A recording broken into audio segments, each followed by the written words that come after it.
All right, let's check in with our meteorologist, Amber Lee, joining us now with your next weather forecast. Hi, Amber. Hi there, Amy. All right, take a look at our layer of clouds that are still sticking with us. So it's pretty thick this morning. You can see this is our Blue Ridge camera looking at the basin. It's supposed to be the Inland Empire, but you can barely make out anything other than the sea of clouds that we're seeing right now. So everything above the clouds in the mountains and the high deserts are a lot clearer. Here's a look at where the clouds have really pushed in today. You can see that we are looking at it right against the foothills, even in the Santa Clarita Valley. And then also it's made its way into some of our mountains, but so it's pretty high today. And we're starting to see a little bit of the clouds thin out in some spots, but overall, we're still dealing with mostly cloudy skies. The good news is that this will gradually clear once we head toward the afternoon. It's just going to take some time just because it's so thick.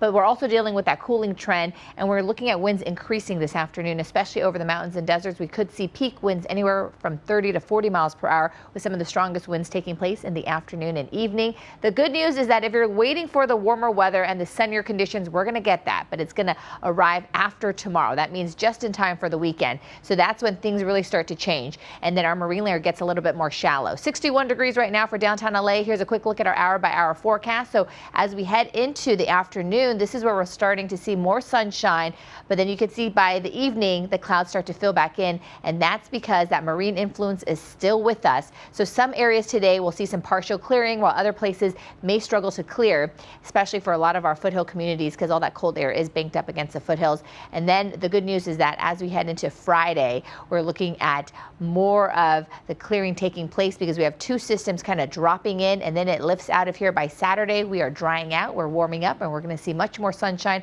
as high pressure begins to build in. Here's a look at the next 7 days for LA and Orange County. 65 today.